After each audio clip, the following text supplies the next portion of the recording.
one more in practice and sometimes this. Yeah. It depends on the phase of the moon and the temperament of the computer. So if we bump that, game over? Yeah. Well, game over for 5 minutes. Live? John, can you move your desktop over a switch? What? Cable. Yep. Okay, we are live on air. Woohoo. Alright, let's say done things. Okay. Woo.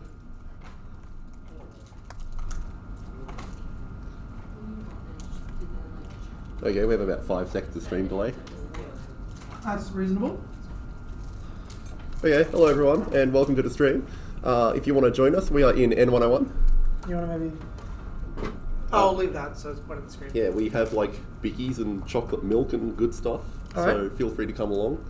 So what are we doing today, John? We're going to be having a look at the ENG2219 sample exam, which I believe is on Waffle.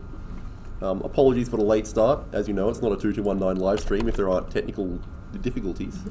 The camera isn't tied yet. Okay, we're just being very still. Yeah, just moving the frame. Woo! Okay, it all works. Well, it looks like it's just me by myself. Is it in the news forum? Yeah, so... sample exam. Are you looking for the exam itself? Yeah. Oh, it's on the course website under like deliverables, final exam, yeah. Final exam. 2019 sample final. Have you got bolts turned on? Got what? Do we have what turned on?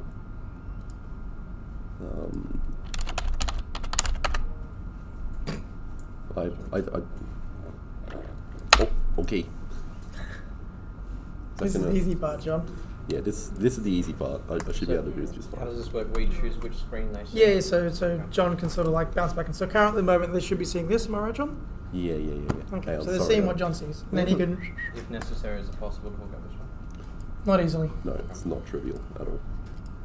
Sorry, where's my friggin... The easy thing you do is point camera at that. That's kind of dumb, right? So, Okay. John, do you got Spider installed? Spoiler? I should have a spoiler. Alright, what will you just do it on John's machine? Extract and sample. Worst case, you can still do Python stuff on the whiteboard and then you switch to John's machine. Oh, yeah. So usually how me and John do this, we bounce between whiteboard and computer. Sample exam and PDF. Woo! Okay, sample exam and PDF. Can I like bump this over a bit so that's not in the way? Oh, for fuck's sakes. Thanks, man. Please. Okay, never mind. I need to buy more of those, they're really good. Alright. So, just as a general note, the sample exam is very similar in format to the final exam. There won't be a lot of difference in terms of difficulty, length, or style of question. So, yeah, well, what do we have here? These are all good pieces of life advice. Just in general, I'd recommend that you try and have a bit of a time budget for your questions, so if you do get stuck on something, just give up on it and come back later. Let's read the So questions. Dave, you want to go through some of these on the board? I can go through the first ones? Sure. Okay, I'll give you the whiteboard. Question 1A, what are the main components of a CPU and what are their roles? Okay, so here's Mr. CPU, and he connects to the RAM on the computer. The RAM is always a separate part, so you wouldn't put the RAM inside the CPU, RAM separate. So what lives inside a CPU? So there's something called an arithmetic logic unit. We say ALU for short. We have registers.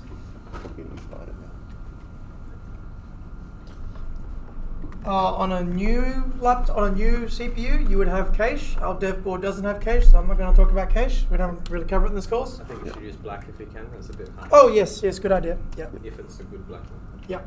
And what else is and the control unit,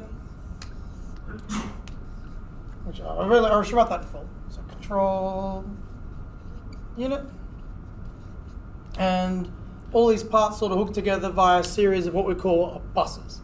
So we usually have a data bus, which the ALU registers all like to talk to. Again, the particular layout of this will depend on your CPU. But roughly speaking, all these parts are like interconnected together and then connected via like the main bus that the CPU used to talk to the outside world. Again, I don't know exactly how this diagram is laid out, depends on your CPU. But roughly speaking, how are all these parts? Am I missing anything? Registers, ALU, control unit? Yeah, you're missing a few. I'll get the diagram for reference. Yep, sure. Yeah. So, I mean, like, yeah, this is like a real basic kind of yeah, thing. so while I'm doing this, you go to the slides and bring up the actual picky inside the CPU. Oh, yeah, do we actually have slides? It's in for the this? lecture slides. Oh, wonderful, okay. Oh, Felix is 10 points ahead. Let me steal that. Register, flags. Flags is sort of, okay, sure. I can put them with registers. Yeah, I'll put that with But registers. importantly, you're missing the decoder sequence. Yeah, which is sort of like semi-part of the control unit. So decoded. Do you know which lecture this would be? Okay, so our CPU's got lots of parts, and so I'll briefly describe what each part is and what it does. So first off, registers. The register is just a great big bank of flip-flops, and these flip-flops are gated flip-flops. That is, they all load data at the same time. So if you remember from like really on in the course, we talked about like latches, and then we talked about flip-flops. So flip-flop is a little box. It's got a data pin, an enable pin, an output pin, an output inverted pin, and a clock input. So this is clock,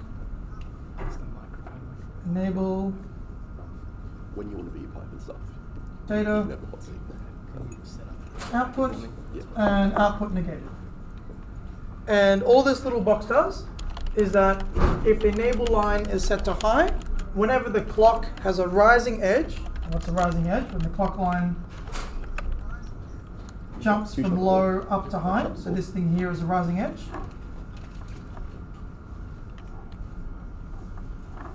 Then this little unit will load data from the data input and remember it, and also copy it to the output.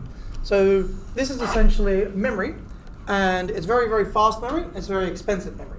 So we use these things inside registers because we need our registers to be really wicked fast, because we don't want them to be a bottleneck in our computer.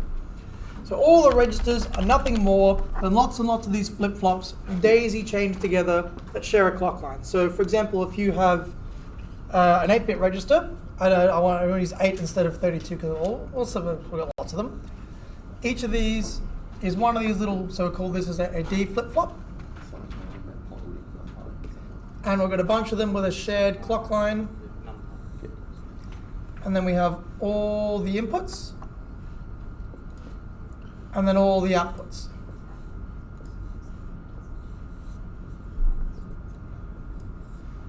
And so a whole bunch of these things daisy chained together with the clock lines tied together, that's all a register really is. And it just loads a series of bits from the input, which is usually hooked to the data bus all at once. And then that output can be sent to either memory or to the ALU or to something else to do another operation. So all registers are essentially fast memory that remembers values that you're doing operations on.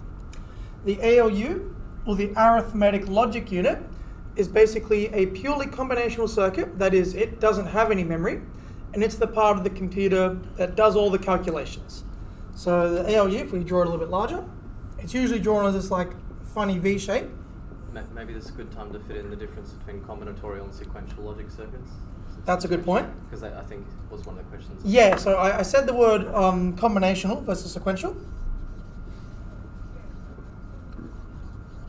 So a combinational circuit is one where there's no state, it can't remember anything, there's no memory. The outputs of the circuit are a function of the inputs and nothing further. So any logic circuit you design that doesn't have like inputs, doesn't have like feedback, if you like, will always be a combinational circuit. You can think of it like you can draw a truth table for a combinational circuit.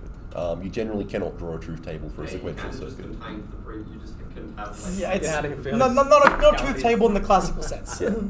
So not truth table where each output's either true or false. You have like weird dependencies on like previous states. So combinational circuit, it's basically like a function, is what you can think of it. Dave, Function that has no state. you might need to move the camera slightly because that's not focusing particularly well. How should I bump it? I can look at that, but Yeah. Alright. And a sequential circuit is one that has state. It's a circuit where the behavior of that circuit is dependent not just on the current state, but also on previous states. It remembers things. So for example, here my D flip-flop is an example of a sequential circuit.